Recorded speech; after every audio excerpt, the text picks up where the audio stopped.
Beautiful, beautiful afternoon on this Wednesday. It is Wednesday, everyone. Today is Wednesday, June 17th. It's afternoon in the DC area and morning in the West Coast and at night in Asia Pacific and late evening in Europe. I have got to mention all of this. Welcome to another wonderful episode of Rethink Culture. I'm your host, Mila Dufour, and I have a fantastic guest with me today. I have Kristen with me. Welcome, Chris. Hello, good morning from the West Coast, afternoon for you on the East Coast. Happy to be on. Thank you for having me. Oh, absolutely. Well, I know this is it's phase two of opening up society from the pandemic. How is it with that in California? Yeah, California, I think we're slowly starting to move into that phase 3 phase as well. However, here in the Bay Area, most of us are in like a phase 2, like a late phase 2. Hmm. Unfortunately, where I'm at, my county, we're in the worst part of the Bay. Our county is the worst, so we're still stuck solidly in phase 2. So still no dine-in restaurants outside or inside. Only some retail open for curbside pickup, stuff like that.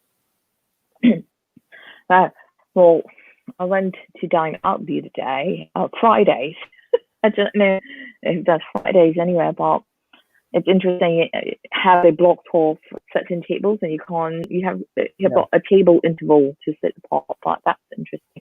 But I hope everyone is feeling well since society is opening up slowly, but at the same time, I want to also show respect as to the current landscape, to the BLM, what is happening in this landscape with all the protests that is going on and for equity, right? We're all fighting for equity. But if I also want to ask you if you're tuning in from whichever space that you're tuning in from, say your hellos, type in the comments, your name, which city that you're tuning in from, and your favorite beverage. Yesterday I asked for favorite ice cream. Today I'm asking for what's your favorite beverage. So, Chris, while our viewers are typing in, where they are from and introducing themselves, I want to take a moment to speak about, the current landscape, the BLM movement that is going on, and that has absolutely catalyzed the visibility of inequity at the workplace and even in society as a whole. Because when we belong, we do not just belong in one space. We belong in our homes, in our neighborhoods, in our communities, schools, and workplaces. So in order for inequity to become equity, um, a huge change is supposed to take place. And that's what we're talking about today: change management, change equity. There's also equity within change, but a little bit about what you do. Tell our viewers what you do, and then we can transition into the conversation. Yeah, so I lead talent development at my organization, Pivot Interiors, here in California. So everything from talent management, learning and development, and organizational development. So what I love about, I started with learning and training, and I heard a friend of mine say one time, well, learning is actually just change, right?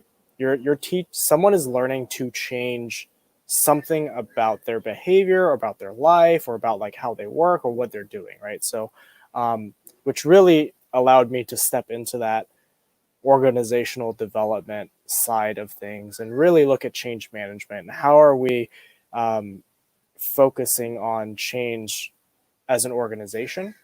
What are we doing? What are the things that we need to think about? What are the things that we need to practice? And the thing that I love about it is the psychological piece of it.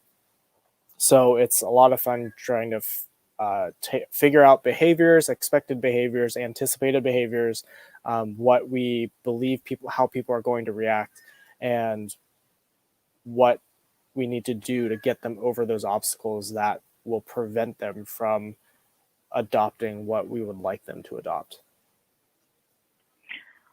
You touched on a lot of points right there, and right, when change happens, it's a journey. Change just does not happen overnight. It's just no adoption, but it's adaptation, it's reflection, it's reaction.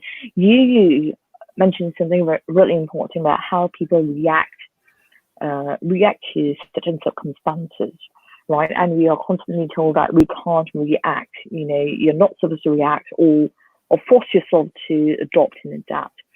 But change can only become possible when we truly understand our people, right? It's also about, I use this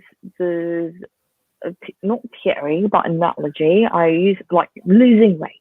If we don't understand how the DNA or how our own bodies make up, we can never understand how to lose weight. So we have to understand what food works for our body, and that's exactly how change is implemented in organizations or communities, or even in a larger landscape in a nation, right? So you spoke about, whether someone is reacting, but let's start with how. How do we identify what kind of change needs to be implemented? What are the first few steps to understand why change? Yeah, so the first step to change or wanting to change is identifying a need for it. What is that space or thing that is not working, right? What is the quote unquote problem? So if we look at the current landscape of where we're at today as a society, especially here in the US, we are seeing, right, police brutality. We are seeing a indiscriminate, systemic, racist system that is targeting people of color, targeting people of lower income and a lower, of a lower income. So we really need to focus on, if we identify that and we see that with data, we can clearly see that with data. So how do we, once we figure out that it is an issue, we need to address, okay, well, what are the things that are contributing to that problem? And that is I think the next step for us as a society here. And same thing in the workplace, right? You might be looking at, we are not, let's pick on salespeople because we love picking on salespeople. We're not hitting our numbers, right? We're not making enough, bringing in enough money. So why is that, right? Is it our process? Are we not targeting the right people? So then we have to start doing some digging. We need to start doing some root analysis and figure out, okay, what are the issues or factors that are contributing to the current result, and what's stopping us from getting to our ideal result or our goal. Yeah, that's quite in depth. But I love it. You mentioned about, we have to identify the current process, right? And I'm in the spirit of what's going on right now with the BLM movement. I see a lot of organizations. Let's talk reality, because reality loves company. The reality right now is that BLM has absolutely made the invisible visible as to how people are being discriminated, not only in our society with police brutality, but even at the workplace, because whatever is happening at homes in our society happens at the workplace and schools, because culture is reiterated, transferred if left unquestioned or unchallenged. And with that kind of behavior that is going on, organizations are so quick to releasing like PR statements or statements saying, we are here for you, we are allies. And I see a whole uptick of job publications where they're hiring for diversity officers, chief diversity officers. And when I went through your job description, change is not present in there, Right. right? So Yeah. I want to reality right now. Let's get real. Are we wanting change to truly wanting to make an impact? Impact itself, the context of impact, when we say we want to make an impact, are we wanting to make an impact for the positive or for the stagnation or just in a negative sense? So let's talk about this. You know, I want to hear your thoughts. How can organizations really check into reality and not release statements like, oh, we are hiring, but the job description does not change? I even spotted this narrative within a job description on LinkedIn saying we are hiring DEI, but you'll take on many other roles. As you know, life throws you different things. So this job will throw you different things.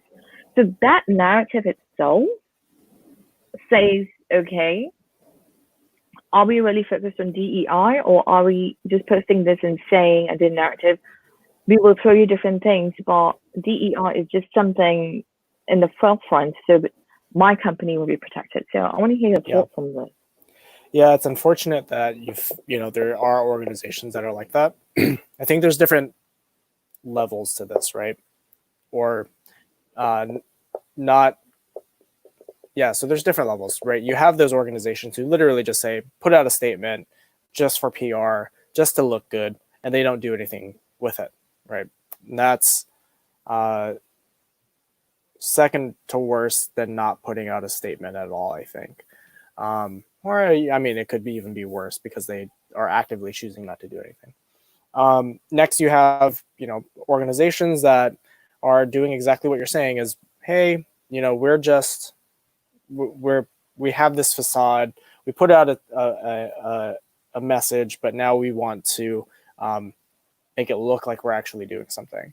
And that's unfortunate as well.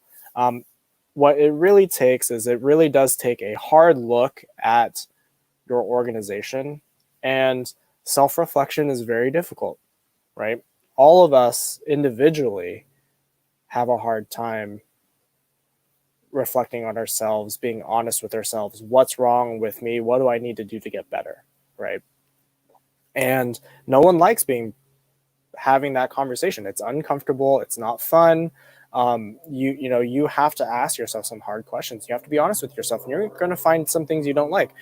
You take that to an organizational level, that's going to extrapolate, because you all of a sudden have 5, 10, 15, however many executive leaders that not only have to reflect on themselves, but then they also have to reflect on their team. They have to reflect on their direct reports. They have to reflect on their departments. They have to reflect on the organization as a whole. So it is monumentally difficult. And one of the things that I preach is you have to start with your own purpose as an organization and your own values as an organization, and interweave diversity and inclusion within those. It is not good enough to have a value saying diversity or inclusion or equality. Again, what does that mean? It's not good enough to have unconscious bias training, because time and time again it shows that it doesn't do anything, because it is not a prolonged event. It is something that has to be continually talked about, continually discussed, continually questioned. And again, you constantly have to reflect as an organization on what is it that we're doing. Going back to your example of working out, right? No one likes admitting that we're overweight, but we have to admit we're overweight if we want to, get fit, get healthy, and we have to figure out, okay, well, what are those things that we have to do? And, the top two things are usually, well, I need to work out, I need to change my eating habits. So we look at those two things and we say, okay, well, you're not going to go take a nutrition class and go to the gym once, right? That's not going to do anything. Same thing. You're not going to take an implicit bias training or anything else just once. You're not going to hire a trainer just to kind of sit there, right? you still have to do the work. We still have to do the work as individuals, as teams, as organizations, and as a society. So it takes a lot of time. It takes constant discussion and this consistency for us to actually be able to start moving the needle. And one of the things too is we need to start coming up with goals, right? We need to figure out what our goals are. And that also is uncomfortable because we need to say, you know, maybe our hiring practices we find are a little discriminatory. We didn't know it. We didn't mean for it to be, but it is. So we need to fix it. How do we fix it? So then we need to start plugging away at it. Very great points that you highlighted, Chris. And you mentioned about, it has got to start from within. And I absolutely echo your point. We have to absolutely start from within, right? I want to make this point. There was a lot of discussion about unconscious bias. There has been a lot of discussion on unconscious bias. And I do agree that unconscious bias training does not, give you resources or tools or the mindset or the heart set for your organization to flip 180 degrees. Because, and I had this conversation, like Twitter wars, not really a war, but Twitter interaction on Twitter, where we were talking about discrimination, and one user mentioned that, we all have unconscious bias. Let's just, deal with it, learn from it, and move on. And then my response was, I was a little bit irritated. I do not know if irritated is the right word, but it did irritate me quite a bit. Because most of us, what we have learned in this recent climate is to use certain terms to defend ourselves, to use certain terms as a vehicle to defend ourselves. And unconscious bias is becoming a very new learned term that people are adopting, saying, it's my unconscious bias, let's just move on. But there's a difference between unconscious bias and conscious bias, and your conscious bias becoming conscious discrimination. Conscious discrimination can look like multiple ways. It can be overtly discriminating someone, passive aggressively discriminating someone, or passively discriminating someone, or silently discriminating someone in a manner where you see something, which is wrong, but you're so conscious about not participating, saying that I have got nothing to do with it because it does not impact me. That is a form of discrimination as well. And I'm with you about, unconscious bias does not do the same, but the conversation on Twitter was, let's just move on with it. We can't just move on with it and use it as an excuse constantly over and over and over again. Because when you do learn something, you just don't move on with it, you move forward together. That's the difference between truly learning and not learning. That's where the change happens. To your point, we just don't go to lose weight. We didn't take one class of nutritional class. It's a practice, right? Exactly. So, sorry, you were going to say something. Go ahead. Well, no, I mean, I completely agree with you. And to your point of, it's really unfortunate that some people have this mindset, but that's almost the same as being complicit, right? We have these individuals who are just, things are fine. Don't need to deal with it. I'm not part of the problem. But as we've seen again with Black Lives Matter, is you need partners, you need allies to raise them and move them forward.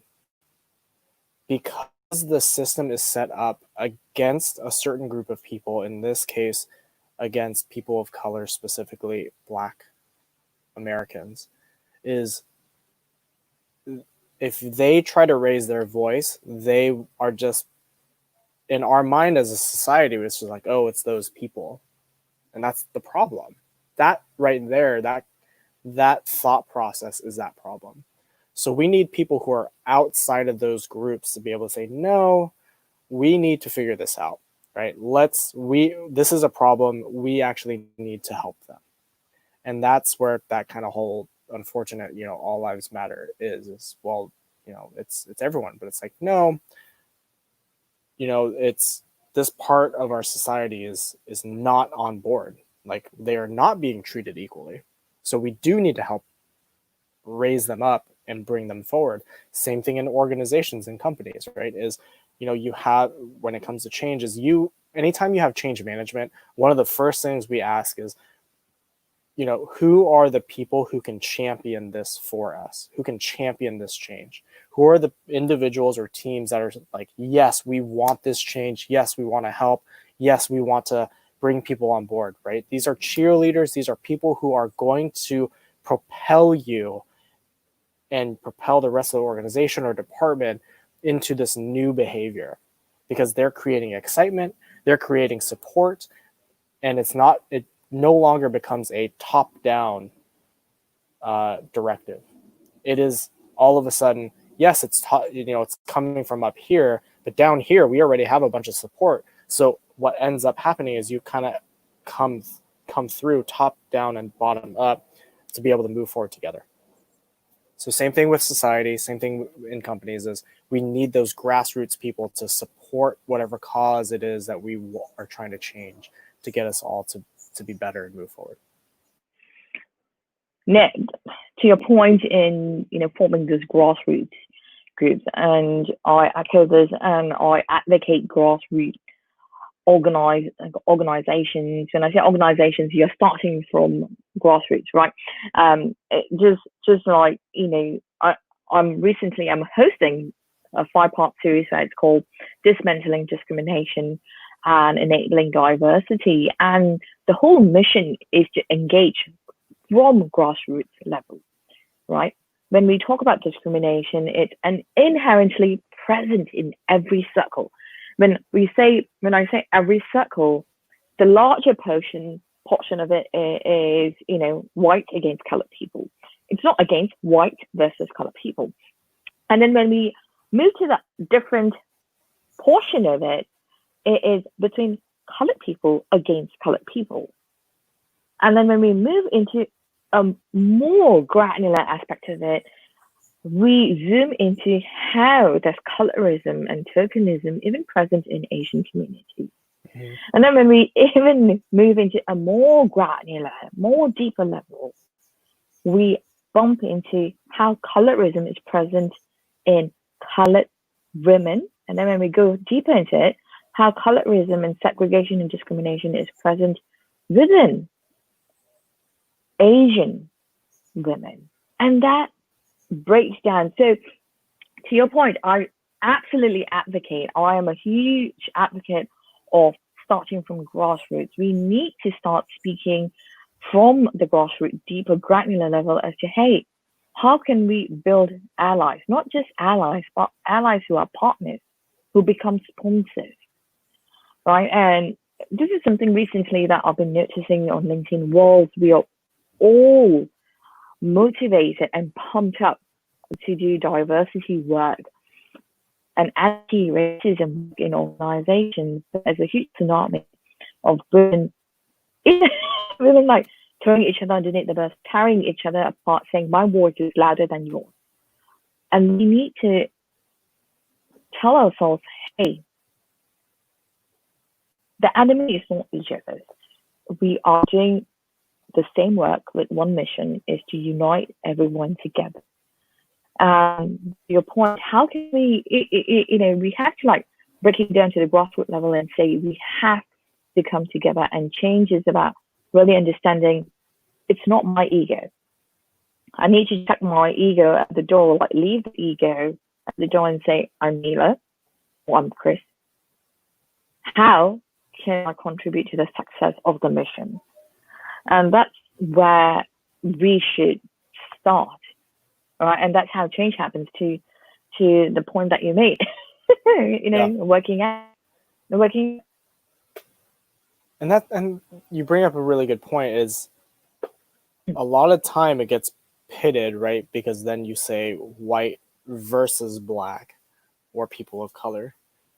It's really, I mean, it really should be. Yes, there are these delineating lines because, again, that's where the lines are from where we have an issue. We need to frame it as white and people of color. Or, again, in organizations, it's, it's sales against, marketing, or, customer versus employee. It's like, no, we're all in this together. We all have equal parts and contributions. And that's what inclusiveness is. It's not an us versus them.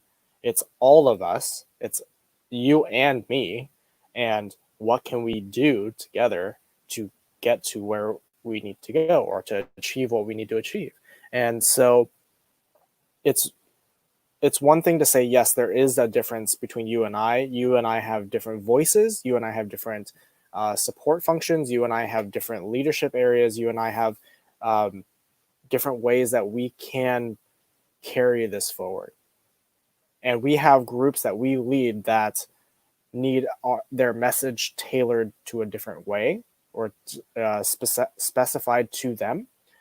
However, it's still us working in conjunction to move forward.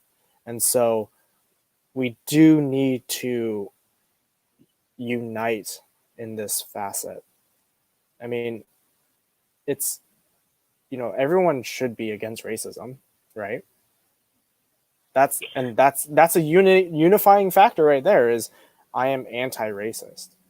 So how do we go then from there to break down those barriers that have been built up over generations? How do we go and break down those systems that have been put in place that discriminate against certain people of color or certain groups? How do we, again, bringing this back to organizations or companies, how do we go in and break down those processes that don't help other teams or don't help in certain individuals, And so that's where we need to go in and look, okay, so it's, it's not just a cost factor, like finance is saying, we need to cut costs. It's like, okay, well then how do we work together to actually streamline and bring those costs down? It's not a, hey, you go do this and all of a sudden I'm out, right? Like I'm out of luck. We need to collaborate and unite to achieve that end goal. It's interesting because you mentioned that we all should be against racism, but it's a learned behavior. We were introduced to the whole concept of what race is. We were introduced to the whole concept of discrimination, and it's not unconscious bias, right? We were introduced consciously on telly or via different forms of media, right? In movies where colored people are portrayed as the villain, or in cartoons, colored people are often the Quickie Mart owner, or being the cashier, or the cleaner would be a Mexican or a Latino person, right? These are the kind of images, the narratives that has been ingrained by media that becomes so prevalent and becomes so visible to us, it becomes part of our consciousness, right? If it becomes part of our consciousness and we are willing and able to identify someone as, oh, you are of this color, so you must be a cleaner. That's not longer unconscious bias, that becomes conscious bias, yep. Right? And in order to really break all of that, you mentioned a really great point about we have to come together under the plane of inclusion. And I posed this question on LinkedIn a few weeks ago. Will you create a place of inclusivity where you say it's a place of inclusion and you include them, but exclude them in their voices?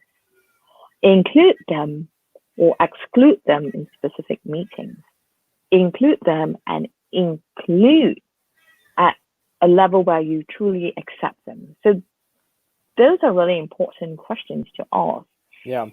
And again, this is where, if we look at companies, a lot of times we have let's say these diversity and inclusion conversations, and we want to change as an organization. Yes, we want to get better. Mm-hmm. Companies traditionally will say, okay, this is what we're going to do. This is our D&I initiative, and here it is. That in and of itself is not inclusive. That in and of itself is not diverse. So you need to open this up. And I'm very proud to say that the organization, Pivot Interiors that I'm with, is actually opening up this conversation to the entire organization, saying we have an idea of what we want what we want this initiative to be. But we know as a leadership team, we do not have all the answers because we have our own blinders, whether or not we know it. So we need to understand what our teams are missing or what they want. We need to understand what are the systems in place that we may have inadvertently or consciously, either way, put forward that do not work for certain groups of people. And so I'm very proud that we're on that track, as that does become a more inclusive initiative, because then you do that, you are automatically getting the buy-in of those groups to say, yeah, I'm on board with this because I chipped in. That is my idea, or that is our idea. Same thing in society. We cannot have the president or politicians putting forth their own ideas of what they think reform for police reform is without having conversations with the people it is affecting. Right. If you leave that out, that is automatically the wrong approach. I mean, you might have a 1 in a million chance of it being right. However, because you excluded those people that this is directly affecting, that is automatically uninclusive, disclusive, and is not going to be an equitable environment for those people. So are we having conversations with people of color in society to figure out what does this reform look like? Are we having conversations with people that says, okay, what can we do to make this what can we do to have a more equitable society for everyone, right? You look at bank loans, right? You look at why communities are set up the way they are, and it's because of years and years of redlining. And then from there, once that was taken out, you still had generations of racism and bias built in to say, nope, this person's Black, or this person is is Hmong or whatever, and they are lower class in my mind, and I'm going to not allow you to have a loan, so you have to stay in this poor part of the neighborhood. You cannot move out. And so again, these systems need to be identified and broken down and constantly evaluated. No, you bring up a really good point, but I want to acknowledge Joseph. We have a comment from LinkedIn, and Joseph poses this. He says that I love how you framed your discussion, and your guest's approach was spot on and inspiring. He began by suggesting the need to figure out what the issues and the strategy he suggested for asking uncomfortable questions, and honestly overcoming what he characterized as a monumental problem. It is critical in fostering meaningful diversity and inclusive initiative. I like his approach. However, I'd like to ask, how do you deal with distractors and those who, it cut off at me, the full thing right here. Distractors, let's see. Let's go back to the question. Distractors and those who rather sweep the reality under the rug and keep the status quo perhaps in favor. That favors them. Yeah, that is one of the toughest things any company has to deal with, any society culture has to deal with. And unfortunately for those, I mean, if we look at government, for example, that's where policies need to come in place. That is unfortunately like, okay, as a society we're moving this direction, but for those people who are straggling or who are resistant, then we do need to start having an iron fist a little bit. We do need to start implementing practices that are against their mindset. We have to force them to come along, unfortunately, in some cases. It's much easier, though, if we're able to sit down with them, talk to them, figure out what that mindset is, what is resisting that change. And I'm not going to pretend to be an expert or even near an expert on this subject, where it comes down to a sociological, and anthropological or psychological standpoint of how people's brains work, because it's an emotional thing and it's a learned thing. And if these people don't want to change, they will not change. So let's focus on the majority of people who are and keep propelling them forward.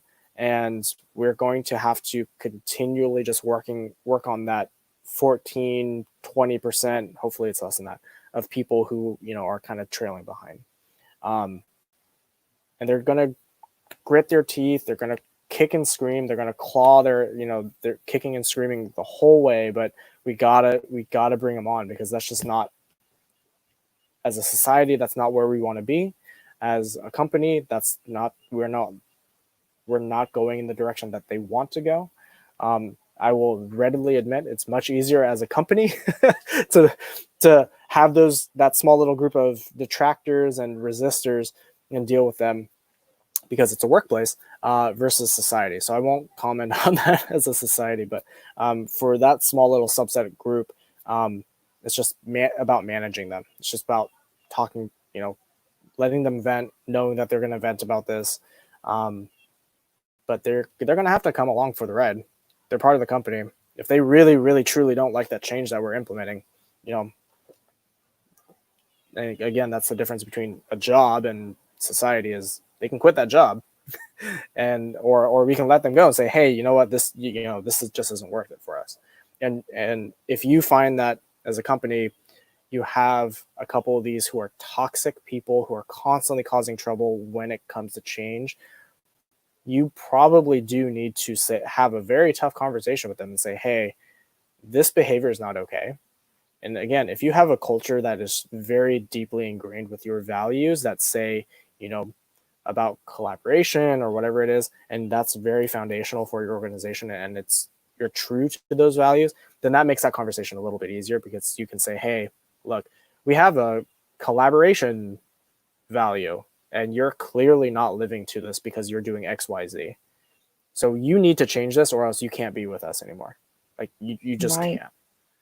Right. Unfortunately, we can't have that conversation as a society, but again, that's for another. I'll leave that to the experts to discuss. So I want to touch on that, but before I touch on that, we do have another question from somebody Watson from LinkedIn. Hi, Summer. Thank you for tuning in. And Summer asks, community collaboration is imperative to making equitable change. When you do not involve the community, how are you actually making change that the community will embrace? Yeah, and I think, we touched on this a little bit earlier, where we need to have those conversations with the community, right? We need to have conversation with those that are disenfranchised, those that are being affected by whatever policies or systems are in place, to make that change.